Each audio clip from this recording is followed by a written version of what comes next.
Hello, may pite to sim say ko may te. Gan thayin ko to sim anangay te.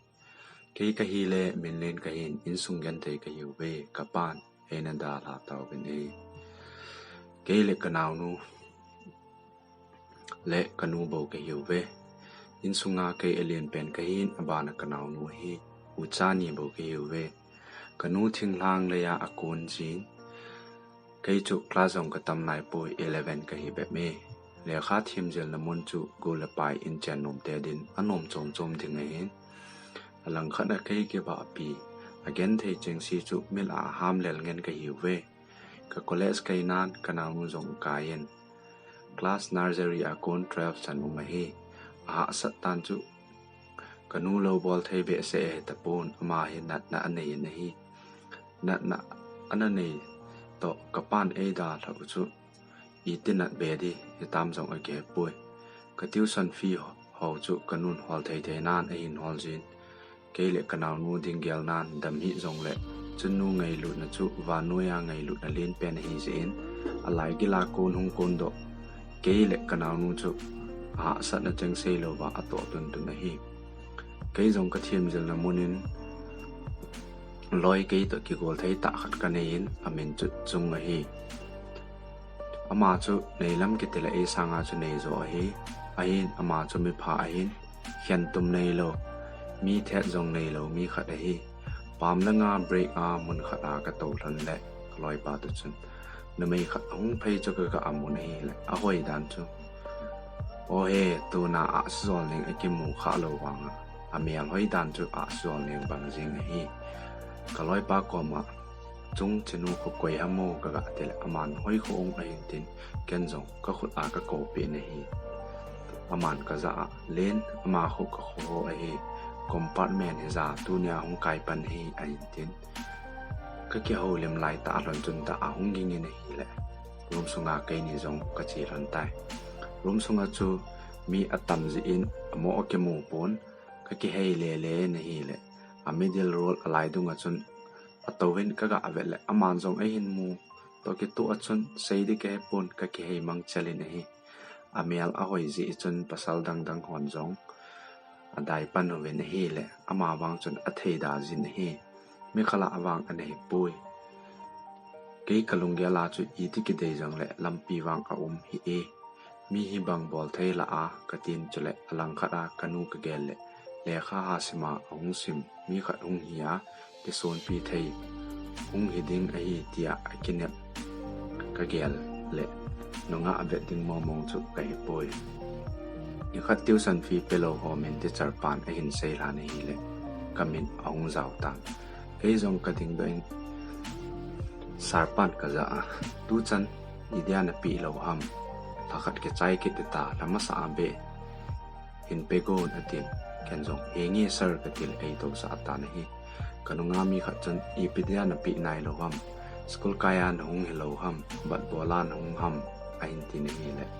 ke jong itiam kanu kaga ayal le ibang ai kho sa a chepa chun hi tia ai ga housing chu ka tin kanung khe yin na sei di pi um ka tia ka khet le ama jong hung pangen ka ke na ron pha chun te charwan ain he office ai ke lu ranin parents school kamul han tai azinga kanu puiding ka sei le ala sit tan nan chu kaza a boy idia mi to ne kena ham e kha ha sin tangem ai tin lunghang jong alung hang pun la sit tho e adam lo to ai le alel che che en he ding khat chu lunghanga ai zep sanga la sit ta min ai hel hu le lai atong khai cheni a chun kanu office ka puilu ne ne hi le kanu chu ti ham akewan na hi lo le kanu lim le mel ati athim ji cho ham ui ho zong ho a hin ho leo sei ding kai pon kalung anai kalung gelin he no ne ngai de min ka ti te jing tan ka kina pi pa lang chun thu sei mo mo pon ke le ke kina ka bang ji ngi ka kina pi pa nu chu khang dong mel hoi na lain mi ho sa te mi bol thei te ani we a hin mo wang chu ke ka mo e warning a hin piu bin a hin sol do ata ve ka po zo lang chun pam langa ka kina pi pa chun a hin ho kidin vel bol hi in na thi na thal de a in te kanun avian chapang pa za ahun ke anin atile ka kina api panu zong chu ahungin kanu ahung bolut wazing in hele ken kanu za eno hungin che ti eni tha au boy tin khong kele ran tai in kalun ranin kanun boy imol pho hin lungnyaw nan kela a in mi ta zong kinata hi in nanaw nu zong lungnyaw di a he atin ken zong heno henge bol ta ponge nei ngai da men katile he boy ka van choi ngai sei hi zong le chen ngai dam san hi a in ti thiam zel na ka zon pan ke tan hi le ka kina pi pa chen room a zong chen a hi lo ai eng eng a chen ai ho jing jing en loi le gol zong a ho le e kei chu ka loi pa chung bo chu ka nei e jing lim sa en ka nei pon i chan he zong le ka tho ham ha me a loi hon zong a hin chou pan no ben ka loi pa chung chu min len ding en hian ti atin a hi wangin ka kha men hi classroom a hoi ka sa nu chu go in a hin hel ka hin ze do tai go he ka kena pi pa hi chinia pat chun go em hoi atin a hin ko in a hi le amin chu ka het pan hi he ha amial khel khun ane helin katin go in ken zong em hoi ka dei hele ka ki bui kit landing a he ti ka he ka kiat mo sa tai kong ki khen taw wen he le ka loi pa chung chun em hoi in na ko we a in tin ka kinum he le em hoi ong phei chu ka mun ka ki son lel dan chu na min chu min len he lo ong a in tin ken zong he nge ka ti le man ele ka hin ko le nei don hi in a in tin ken zong ka za lo he ka atil a hin sein I te ba na za adhiam kai ko chu midang na ko le na za di za a in tin ken kai zong ke balam sa san ele ipi thu ham ka ga ti le aman zong na not nei ko pi sa tango in tin ipi subject ka ti le pol science in tin ken zong ka ga api le go aloi ho to hung pei chan ne hi le e hin mu pha chon ken zong em hoi ko mang pha ka ti le aman zong e hin thatin chung to ka chi lon le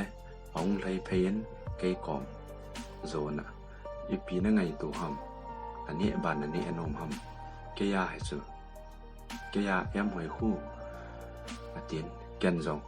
nanga he chulai ke ya a he ka ti em ka tel alung hangin ka sang kholin e hin manin e hi le em hoi chu mu pha nin aungin go za nan kon na dei de ham na phat lo to na khala ato ati pe in min len ko ma not kala a he bo we atile go in not ala chu nei hel ba adu chula em hoi ne ngai damin atile em hoi chun akinung hein a che tai chu zo in go in kei ko ma nang ji a em hoi kala so le phalo de atin ei da la tai kai le ka loi pa zong ka che lan tai azingin thim zel namuna ka che tan classroom a em hoi ong lo chu kamun kalung dong then ka loi pa za chung I dia em hoi ong lo ham ka tel aman zo ke hi ho khat ki hi wanga ka ke ho khabe lo to ka hi atin kalung no mo ke ya kom tan da ong ki hian en classroom che a kom tawin kalung anok thei lo lai ta chun ama zong ong lo di ki sa chu ong lu nin po he I ti ke pa ai ta kanui to alo pangin nong sung ke pan atimi class alut chun go le aloi ho chun ke ya nu ong tai tin au la obin he class kong la pan obin he le tuition fee pe lo la chun ka zau kit tan ka ding do in he le ke bo ka nei tan ai go le loi ho chun tuition fee na pi lo le ong da to mi na su no pha be me ai ti wen ai nu sa leo te char pan a pho thi bu we ke chu ka in sung ka gel de to le kha hung ki sim a ha le in luna kanu ko ma ga sei di zong chu ka gel le nei lo di ka hiat lo ji in sei di zong ka gel thai pui jing le nong choi de hi tin in to sa tai ko le sung ki khianin ka loi pa to ge a kun ka pot ku lan le em hoi min le ne hin tin kanung vet le na not hi o ka ji chai tai e atin e hin pen ma sei lo wen ka kela in hi le ka za a ka ke pa e hin tin mang pho o men len ei tin ken jong mang pha ka tin ka ki hian lon tai in ka hlun le kanun boy na le khazel na nom nam in tin ken jong kanu za hiano college chi ta pongi kanau nu bo le kha sim sa ta te ka ti la kanun e bola ong a in tin ken jong hiano kapal ta pon ke be in sum holing ka tin in sum a ding zo ngai to ta nge nang zong na tha la sam tai ka tin hi le kanun boy khata salel ji a tu lai sum hoi ta a ka hol thei lo hin tuition fee a sei kha ubem a in te ken lo ka het sa anom pon a sei po we he no ke zong ke het mo sa ta achun ken la na pi ka hi sa pamai ka sa ane hi e ka tin ka ga sei tai kanun boy tuition fee hung sei kit khaleu ka tia kana lung gimin sort a kon ka to lel ji an nang college hei sa de ka ti le na loi te college che na mu a na en kha adham ka tia i ma kana sei lo hi ati thinglang lowa ka hin kon panin thinglang lo ki ti wanga ha gam hlat lo hi tu la ya ka ni le e bol ho ta bang hi ki le a ki tong thai hi khosung veng sanga nei le go ho te abang le a ki yang jin anop lo jin a chu phal bi hung hi a Christmas hung nai kon te loi la pai in van hoi van pha a in ke van jiu chu a ke va angam ji pon abang kom le zong ki khom ki tha se jin minal ta ta hung ke van fu ta ta in hung ke van in hi go lang la ya loi la pai nei bang ke nei zo lo ko anadi se e chu a hat to bin sang khol thum hi lo le tu ka ni ham chu atam pe ne he jing alang khana ko hung tong in hi le kanau nu ko hung chomen kanu ka ke chol sa in zoven zan khat hi number ke win message hong ke thot ka ve le umin ipi na bol ji tam college la nong khapon na loi pa chung ka do kai nom ta hi a kai ta lo hi atin ipi na bol ham nom na sawa le ai ke jong ka gar pa e chu min nom so he school kai nom hello mong a hi atin message chu ka he paging ayin nom sa ji a kai lo ai ti jeng wang chu ka gen le ka gen thei naw hi ele ka ti ka gen le nom ki sa a ke hai be chu hele phadi za igen thei ni ki kala in sung mo papa aki ji chun ilung gel jong amo opi lingin akilung jing the ji e ken jong message ka reply o nom ki sa le no hi de ham gen thei ji a hello mi pi te part 2 hi ananga ajeng hoiten apat na kon achai chan angai zo si ki pa thu ka hin se